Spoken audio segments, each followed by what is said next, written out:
The 47th day of the siege began like all the others. Governor Tyrell stood at the observation window of the underground shelter and watched the sky burn. Another city had fallen during the night. She could see the smoke rising from where the crystal spires of Marath had stood for 3,000 years. Now there was nothing but rubble and fire. The Kelari were a peaceful people. They had hollow bones like birds and feathers that changed color with their emotions. Their cities were made of crystal that sang when the wind passed through them. They had built their civilization on art and music and the study of stars. They had never wanted war. War had found them anyway. The Dreth hegemony had arrived 6 weeks ago. Their ships had filled the sky like a plague of metal insects. The Dreth were conquerors. They moved from world to world, taking what they wanted and destroying what they did not need.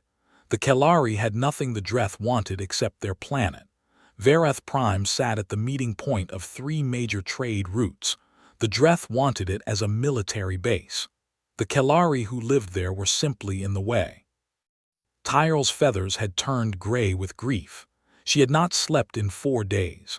Around her, advisors and military officers moved through the underground command center. Their movements were slow and heavy. Hope had left this place many days ago. "Governor," said Commander Yeth, approaching with a data tablet in his trembling hands. "The final message from the Galactic Council has arrived." Tyrell took the tablet. She already knew what it would say. The Council had sent the same message to a dozen worlds before they fell. She read the words anyway. "Regret to inform. No fleet available for deployment to Varath system. Dreth aggression has been noted for official record. Condolences extended to Kelari people. Council recommends negotiation for terms of surrender." Tyrell let the tablet fall from her fingers. It clattered on the stone floor. "Negotiation," she said. The word tasted like ash in her mouth.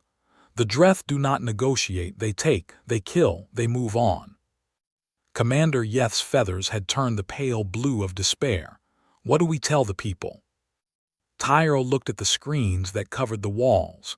They showed images from across the planet. Millions of Kelari huddled in shelters, in caves, in the ruins of their homes. Children pressed against their parents. Elders sang the old songs of comfort. All of them waited for the end. "Tell them the truth," Tyrell said. "We are alone. No one is coming to save us." Above the planet, the Dreth Armada held position. 17 capital ships hung in orbit like predators waiting to feed. Admiral Vorik stood on the bridge of his flagship and watched the planet below with cold satisfaction. His scales were the color of dried blood, and his eyes held no mercy. "How long until the ground forces are ready?" he asked. 12 hours, Admiral," replied his second in command. "The troop transports are loaded. We can begin the invasion at dawn." Vorik smiled. It was not a pleasant expression. "Good, I want this finished quickly. The Kelari are weak. They will break easily. By this time tomorrow, Varath Prime will belong to the hegemony." He turned away from the viewing screen. The planet held no interest for him. It was simply another world to conquer, another victory to add to his record. The Kelari were nothing. Their songs and their crystal cities meant nothing. Only power mattered, only strength. In the shelters below, the Kelari began to sing. It was an old tradition among their people. When death came close, they sang together. The songs were meant to carry their spirits to the next world. The harmonies rose through the underground chambers, beautiful and heartbreaking. Governor Tyrell listened to the singing and felt tears run down her face. Her people deserved better than this. They had done nothing wrong. They had hurt no one. They had simply existed in a galaxy that did not care about peace or kindness or beauty. She thought about her children, hidden in a shelter on the far side of the planet. She thought about her partner, who had died when the Dreth destroyed the first city. She thought about all the lives that would end tomorrow when the invasion began. There was nothing she could do. The Kelari fleet had been destroyed in the first week of the siege. Their weapons were designed for defense, not war. They had never imagined facing an enemy like the Dreth. "Governor," a young technician ran toward her, his feathers bright with sudden excitement. "The long-range sensors have detected something." Tyrell frowned. "More Dreth ships." "No, Governor, something else, something impossible." She followed him to the sensor station. The readings made no sense. There was a disturbance at the edge of the system, far from any known travel route. Something was pushing through normal space at speeds that should not be possible. "What is it?" Tyrell asked. The technician shook his head. "I do not know. The energy signature does not match anything in our records. It is not Dreth. It is not any species we have contacted. It is something new." Commander Yeth joined them at the station. His eyes went wide as he studied the readings. "That is not possible. Nothing can travel through hard space at that speed. The ship would tear itself apart." But the readings did not lie. Something was coming. Something was pushing through the void between stars, ignoring the laws of physics that governed the rest of the galaxy. Tyrell felt something strange stir in her chest. She did not dare call it hope. Hope had betrayed her too many times. "Can we identify it?" she asked. The technician worked at his console. The image that appeared on the screen was blurry and incomplete, but it showed enough. A ship, angular and brutal, covered in scars and burn marks. It looked like something that had fought through hell and refused to die. "Governor," the technician whispered, "I am receiving an automatic identification signal. The ship is broadcasting its name." "What is it?" The technician looked up at her, with wonder in his eyes. "It calls itself the Howl. It is a human ship." Tyrell had heard stories about humans. Everyone in the galaxy had heard stories. They were a young species from a small planet at the edge of known space. They were said to be strange and unpredictable. They fought wars differently than other species. They did not know when to quit. She looked at the screen and watched the impossible ship racing toward them. For the first time in 47 days, Governor Tyrell felt something other than despair. Something was coming. Admiral Vorax received the news with amusement. A single ship had entered the system. One ship coming to challenge his fleet of 17 capital vessels. The very idea was laughable. "Human," he said, tasting the word like something unpleasant. "I have heard of them. A primitive species. They have barely mastered space travel." His second-in-command nodded. "They are known for being aggressive, Admiral, foolishly so. They often fight battles they cannot win." "Then they will learn the cost of such foolishness today." Vorax waved a clawed hand. "Hail them. I wish to hear what excuse they give for their interference." The communication officer worked at his station. After a moment, he looked up with confusion on his face.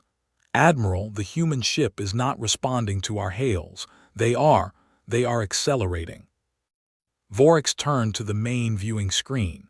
The human ship was now close enough to see clearly. It was ugly. There was no other word for it. Where Dreth ships were elegant and smooth, this vessel was all hard angles and brutal lines. Its hull was covered with armor plating that showed the marks of hundreds of impacts. Scorch marks and dents covered every surface. But it was the size that made Vorax pause. The ship was small compared to his capital vessels. It was barely larger than a heavy cruiser, yet it was coming straight at his fleet without slowing down. "They cannot be serious," Vorax said. "Admiral, the human ship has increased speed again. They are now traveling faster than any ship I have ever seen. Their acceleration rate it should be killing their crew." Vorax felt the first small seed of doubt plant itself in his mind. He pushed it away. One ship meant nothing. One ship was an insect to be crushed. "All ships target the human vessel. Destroy it." The Dreth fleet opened fire. Hundreds of weapons lit up the void. Energy beams and missiles and torpedoes raced toward the approaching ship. It was enough firepower to destroy a small moon. The human ship did not slow down. It did not try to dodge. Instead, it rolled. Vorax watched in disbelief as the Howl spun on its axis, presenting its heavily armored belly to the incoming fire. Explosions blossomed across its hull. Armor plating shattered and flew away, but the ship kept coming. And then it started shooting back. The Howl's weapons were unlike anything Vorax had seen before. They did not fire beams of energy or guided missiles. They fired solid projectiles. Massive chunks of metal accelerated to incredible speeds. Simple, primitive, devastating. The first shot hit the Dreth cruiser Vengeful Pride directly in its engine section. The projectile punched through the shields as if they were not there. It continued through the hull, through the engine room, and out the other side. The Vengeful Pride broke apart in a ball of flame. "Impossible," Vorax whispered. The human ship was in the middle of his fleet now, still moving, still firing. It fought like nothing he had ever seen. It did not maintain distance like proper warships did. It got close. It got personal. It used its own hull as a weapon, ramming smaller vessels out of its path. "Admiral, we have lost 3 ships. The humans are. They are not stopping." Vorax gripped the arms of his command chair. His scales had gone pale. How is one ship doing this? The answer came from his tactical officer, who was staring at his screens with something like terror in his eyes. "Admiral, the human ship has taken damage that should have destroyed it 10 times over, but they have. They have sealed the breaches. They have rerouted power. They are still fighting. Their crew is still fighting." On the surface of Verath Prime, the Kelari watched the battle through their sensors. Governor Tyrell stood at the center of the command room, her feathers bright with emotions she could not name. Around her, her people had stopped singing. They were watching instead. "That ship," Commander Yeth said quietly, "it should be dead. Any other ship would be dead." Tyrell nodded. She could see the damage the Howl had taken. Entire sections of its hull were open to space. Fire burned in its corridors, yet it kept moving. It kept fighting. "Humans do not think like other species," she said. "I read about them once. They come from a death world. Their planet tried to kill them every day for millions of years. They learned to survive things that should be unsurvivable." Another Dreth ship exploded. Then another. The human vessel was carving a path through the enemy fleet with nothing but aggression and refusal to die. "Governor," the communication officer called out, "we are receiving a transmission from the human ship." "Put it through." The face that appeared on the screen was female, Tyrell thought. Humans were hard to read. She had brown skin and dark eyes and a terrible scar that ran from her forehead to her jaw. Behind her, the bridge was chaos. Fires burned. Sparks flew from damaged consoles. Crew members bled at their stations but kept working. "Governor Tyrell," the human said. Her voice was calm, steady, completely wrong for the destruction happening around her. "I am Captain Alara Vance of the United Earth ship Howl. Sorry we took so long to get here. We came as fast as we could." Tyrell found that her voice would not work. She tried twice before words came. "You heard us," she said. "You heard our call for help." Captain Vance smiled. It was a tired smile, but it was real.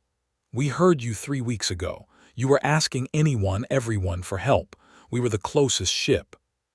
You came alone, against all of them. The main fleet is 2 months behind us. We could have waited for them, traveled together, been safe." Vance shrugged. "But you didn't have 2 months, so we came ahead." The ship shook violently. Something exploded in the background. A crew member screamed. Vance did not look away from the screen. "Captain," Tyrell said, "why? We have nothing to offer you. We have no alliance with Earth. We have never even met your species before today." Vance's expression changed. Something hard and fierce came into her eyes. "Governor, you called for help. You were dying and you asked the universe if anyone cared. Well, someone cared. We cared. That's all the reason we need." The transmission cut off as the Howl took another hit. Tyrell watched the battle continue on her screens. The human ship was surrounded by enemies now. It was burning. It was breaking apart. but it was still fighting. And around it, the Dreth fleet was dying. Admiral Vorik stared at his tactical display and felt real fear for the first time in his life. 8 of his ships were gone. 8 capital vessels destroyed by a single enemy. The human ship was a wreck, barely holding together, and it was still coming for him. "All ships," he ordered, his voice cracking. "Focus fire on that vessel, destroy it now." But even as his remaining fleet concentrated their weapons, Vorik knew the truth. He was not fighting a ship. He was fighting something else. Something that did not know how to quit. Something that had looked at impossible odds and decided to fight anyway. He was fighting humans. And for the first time in his long career of conquest, Admiral Vorik understood what it meant to be afraid. The Howl was dying. Captain Alara Vance knew this the way a captain always knows their ship. She could feel it in the vibrations beneath her feet, hear it in the groans of stressed metal, see it in the damage reports that filled her screens with red warnings. 2 of their 3 main engines were gone. Half the weapons were offline. Entire decks had been sealed because there was no air left in them. The ship's computer reported that structural integrity was at 18%. By any normal measure, the Howl should have broken apart hours ago. But the Howl was not a normal ship, and her crew was not normal either. "Captain," Lieutenant Chen called from the weapons station. His arm was in a makeshift sling, broken when a console exploded near him. He had not stopped working. "Forward guns are back online. Chief Rodriguez found a way to reroute power from the secondary life support." Vance allowed herself a small smile. Of course she did. Target the nearest Dreth cruiser. Fire when ready. The ship shuddered as it unleashed another barrage. On the tactical display, Vance watched another enemy vessel break apart. That made 9 Dreth ships destroyed. 8 remained, but they had pulled back, their formation broken. "Commander Park," Vance said, turning to her first officer. He was bleeding from a cut on his forehead, but his eyes were sharp and focused. "Status report." Park consulted his tablet. The screen was cracked, but still working. "We have lost 143 crew members confirmed. Another 60 are wounded. Engineering reports we have maybe 2 more hours of fight left in us before the reactor fails." 2 more hours. It was not enough. The Dreth fleet was damaged but not destroyed. If the Howl fell, they would regroup. They would continue their invasion. The Kelari would still die. Vance looked at the main screen. The planet Vareth Prime hung in the darkness, blue and green and beautiful. Millions of people lived there. Millions of people who had done nothing wrong except exist in a galaxy that did not protect the innocent. "Open a channel to the Kelari," she ordered.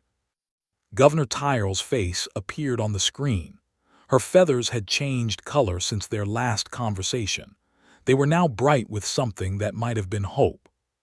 "Captain Vance," Tyrell said, "your ship, the damage." "We have had worse." It was not true, but Vance said it anyway.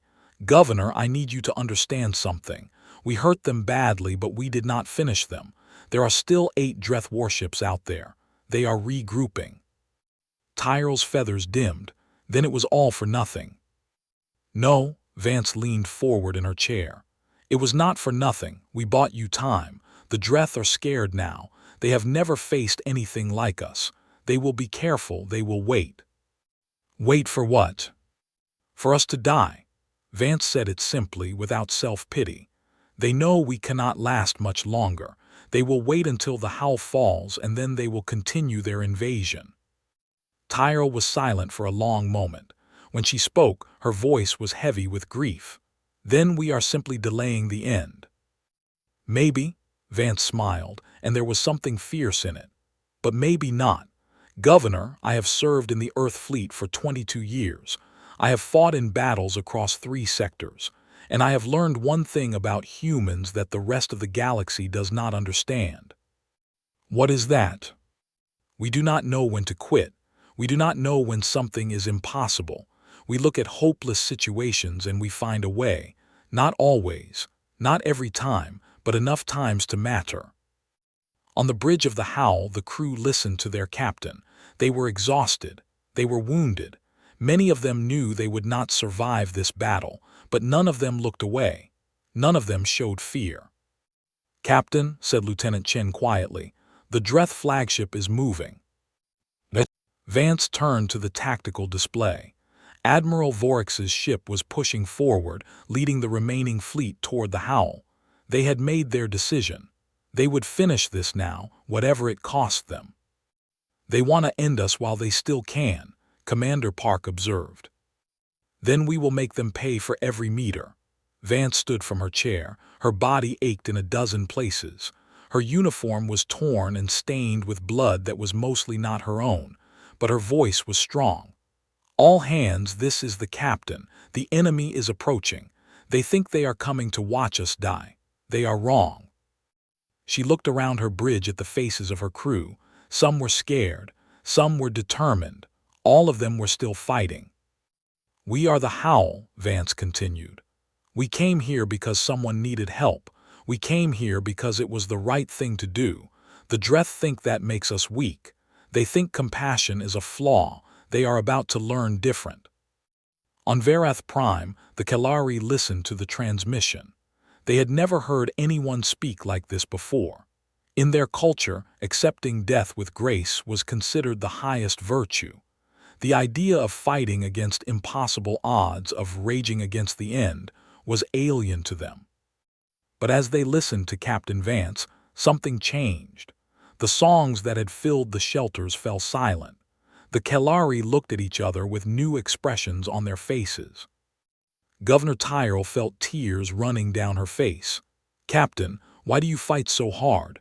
Why do you not accept what is coming?" Vance turned back to the screen. Her eyes met Tyrell's across the vast distance of space. "Because giving up means the people who hurt you win. Because someone has to stand up and say no. Because if we do not fight for each other, then nothing means anything." She paused and her voice softened. "Governor, you asked for help. You sang into the darkness and asked if anyone was listening. We heard you. We came. And we will keep fighting until we cannot fight anymore. That is what humans do. That is who we are." The Dreth fleet was closing in now. 8 warships against 1 broken vessel. The outcome seemed certain. But as the Kalari watched from their planet, they began to understand something important. Victory was not always about winning. Sometimes victory was about refusing to lose. Sometimes victory was about standing up when everyone else had given up. The Howl turned to face the approaching enemy. Its weapons powered up one last time. Its crew took their positions and prepared for the final battle. And across Verath Prime, the Kalari stopped singing their death songs. For the first time in their history, they began to sing something else. They sang about a ship that came from the void. They sang about humans who did not know how to quit. They sang about hope. Admiral Vorix stood on the bridge of his flagship and watched the human ship turn to face him. It was a wreck. Fires burned across its hull. Entire sections were open to the vacuum of space. It should have been dead. It should have surrendered hours ago. Instead, it was accelerating toward his fleet. "They are insane," Vorix muttered, "completely insane." His second-in-command shifted nervously beside him. "Admiral, perhaps we should wait. Call for reinforcements. The human ship cannot last much longer." Vorix rounded on him with fury in his eyes. "Wait, after what they did to us. 9 of my ships are debris because of that vessel. 9. I will not give them the satisfaction of dying on their own terms. I will crush them myself." He turned back to the viewing screen. "All ships, attack formation. Target their engines first. I want that ship dead in space before we tear it apart." The Dreth fleet surged forward. 8 capital ships against 1 broken cruiser. It should have been over in minutes. But the Howl did not fight like other ships. Captain Vance watched the enemy approach and felt a strange calm settle over her. She had known this moment would come. She had known from the instant they received the Kalari distress call that the Howl might not survive this mission. She had come anyway. Her crew had come anyway. "Engineering," she said into the comm. "I need everything you have got. Redirect all power to weapons and engines. Shut down everything else." Chief Rodriguez's voice came back, rough with exhaustion. "Captain, if I do that, we lose life support on the lower decks." "The lower decks are already empty. Do it." The ship groaned around them as power systems shifted. The lights dimmed. The artificial gravity flickered, but the weapons hummed with new energy and the single remaining engine burned brighter. "Lieutenant Chen, target the flagship. Everything we have." Chen nodded grimly. His broken arm hung useless at his side, but his other hand moved across the weapon's console with practiced skill. "Targeting solution locked. Ready to fire on your command." The Dreth fleet was close now. Their weapons were already firing, filling the space around the Howl with deadly energy. Shields flared and failed. Hull plates buckled and tore. A secondary explosion rocked the ship, and Vance heard screams from somewhere below. But she did not give the order to fire, not yet. "Captain," Commander Park said urgently, "they are tearing us apart. We need to return fire." "Not yet." Vance's eyes were fixed on the tactical display. "They expect us to fight at range. They expect us to die slowly. We are going to do something different." Park understood. His face went pale, but he nodded. "All hands brace for impact." The Howl accelerated, not away from the enemy but toward them, straight toward them. The ship's battered frame screamed in protest, but it held together, barely. "They are going to ram us," Vorex realized, his voice rising with disbelief. "They are actually going to ram us." "Evasive maneuvers," his second-in-command shouted. But it was too late. The Howl was too close, moving too fast, and Captain Vance had aimed not for the flagship itself, but for the gap between the flagship and its nearest escort. The human ship plunged into the heart of the Dreth formation. What followed was chaos. At such close range, the Dreth could not use their heavy weapons without hitting each other. The Howl had no such concerns. It fired in every direction, its projectile weapons punching holes through enemy hulls at point-blank range. It spun and rolled, using its own damaged armor as a weapon, scraping against enemy vessels and tearing their sensor arrays away. 2 more Dreth ships died in the first 30 seconds. A third suffered critical damage to its engines and began drifting out of control. On the bridge, Vance held onto her chair as the ship bucked and shook. Around her, crew members were thrown from their stations. Consoles exploded. The main lights failed, replaced by the red emergency lighting. "Fire," she ordered, "everything now." The Howl unleashed its final barrage. Every remaining weapon fired at once. The ship's power systems overloaded from the strain. Darkness swept across entire sections as circuits burned out. But the shots hit their targets. Admiral Vorex watched in horror as the weapon's fire slammed into his flagship.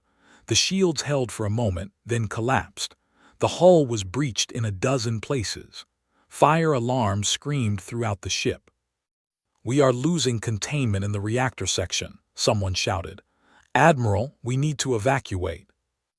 Vorex could not move. He could only stare at the human ship on his screen. It was dying now. Finally, truly dying. Its hull was breaking apart. Its weapons had fallen silent. Escape pods were launching from its sides like seeds from a dying flower. But it had won. The Dreth flagship was crippled. 3 more capital ships were destroyed or disabled. The remaining vessels were scattering, their crews panicking, their will to fight broken. One ship had done this. One ship and 400 humans who did not know how to surrender. On Vareth Prime, the Kelari watched in stunned silence. Governor Tyrell stood at the center of the command room, her feathers cycling through colors she did not even have names for. "The Howl," Commander Yeth whispered. "Is it?" The sensors gave the answer. The human ship was still there. It was not moving. It was barely holding together. But it had not been destroyed. It floated in the middle of the debris field, surrounded by the wreckage of its enemies. "They won," Tyrell said. She could not believe the words even as she spoke them. They actually won. The Dreth fleet was in full retreat now. Their flagship limped away at half speed, trailing fire and debris.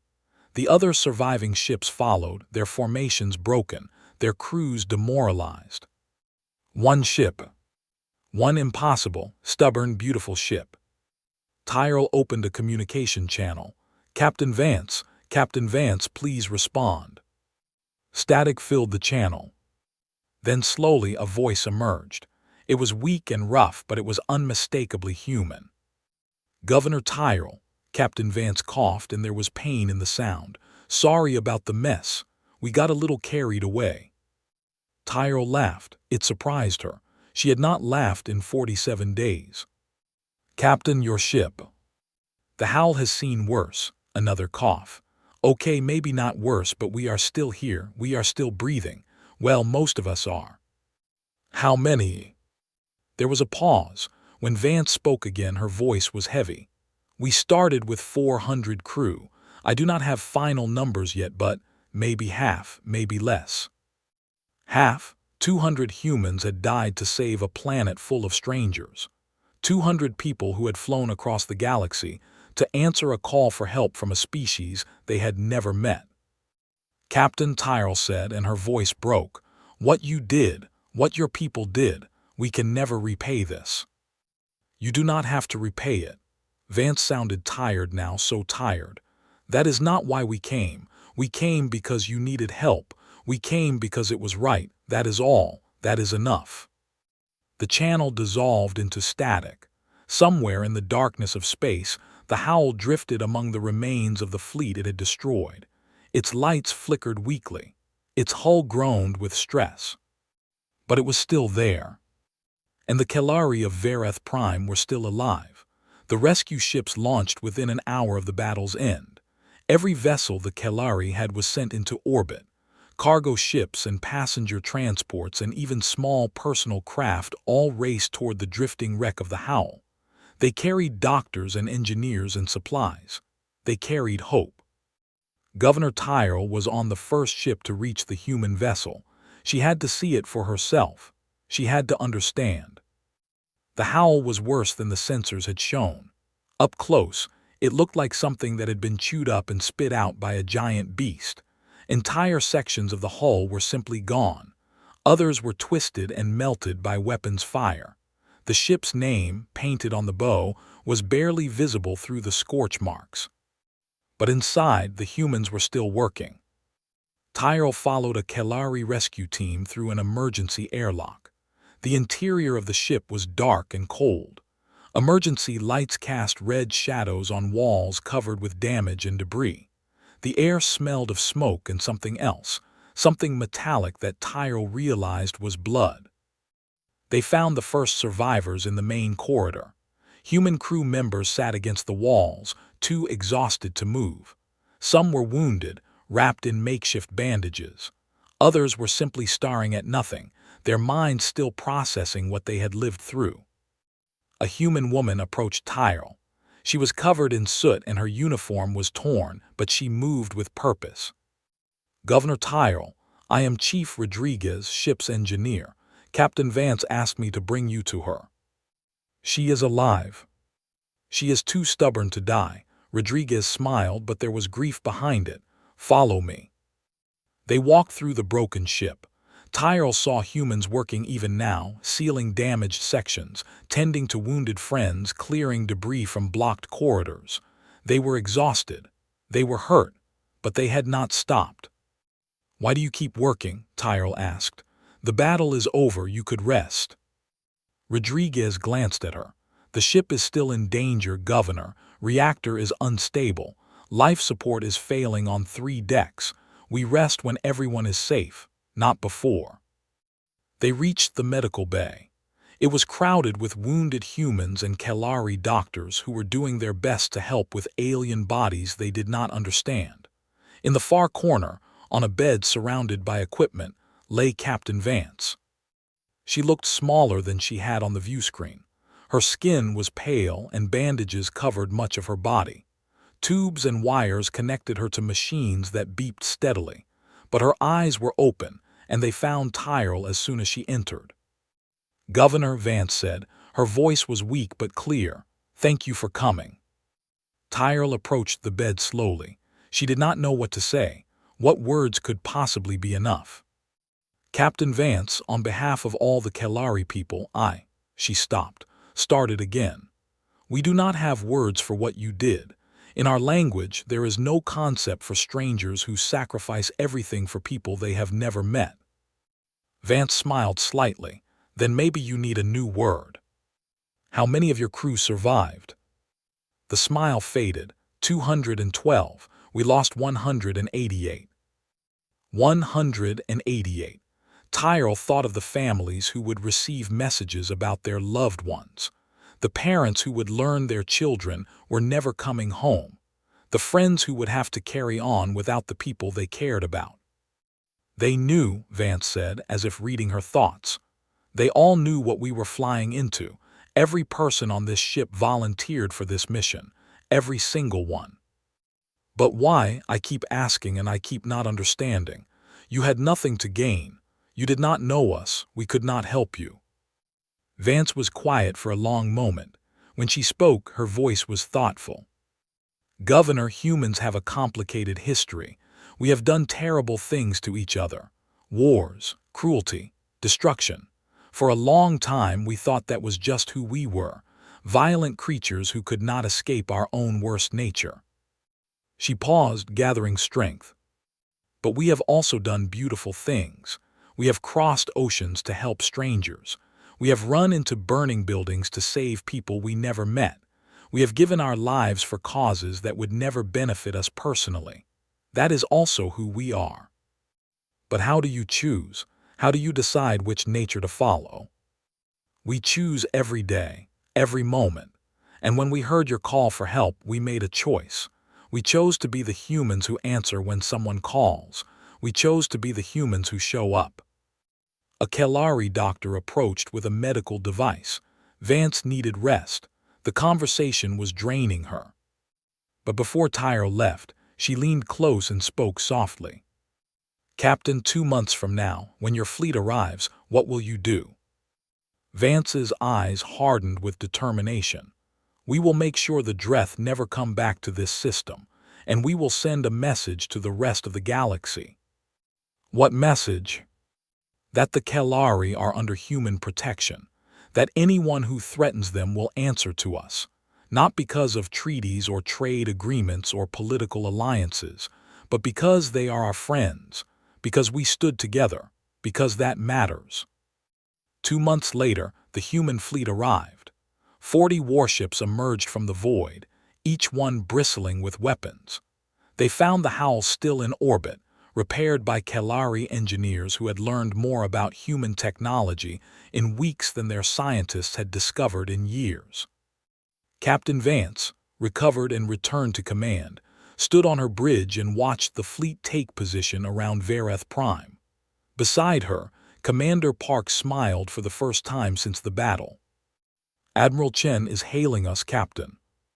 Vance took the transmission. Admiral Chen's face appeared on screen. She was an older woman with gray hair and kind eyes. "Captain Vance, the Howl, you crazy, beautiful fools." The Admiral's voice was thick with emotion. "You actually did it. 1 ship against 17. No one in Fleet Command believed it when we got your report." "We had good motivation, Admiral." "You saved an entire species. You changed history," the Admiral smiled. "The Galactic Council is going crazy. They do not know what to make of us, of humanity." "Good, let them wonder." On the planet below, Governor Tyrell stood in the rebuilt crystal spires of Marath. Around her, Kelari from across the planet had gathered to celebrate. They were singing again, but the songs had changed. New melodies had been created to tell the story of what had happened. The story of the siege. The story of the ship that came from the void. The story of humanity. In the years that followed, that story spread across the galaxy. Species who had never heard of humans began to whisper about them.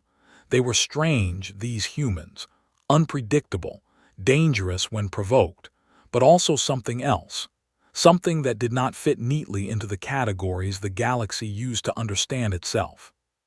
They were the species that answered calls for help. They were the species that did not count the cost. They were the species that looked at a universe full of darkness and decided to be the light. And in 1,000 languages, on 1,000 worlds, a simple truth began to spread. If you are in trouble, if you are desperate, if you have lost all hope, send a message into the void. The humans might hear you. And if they hear you, they will come.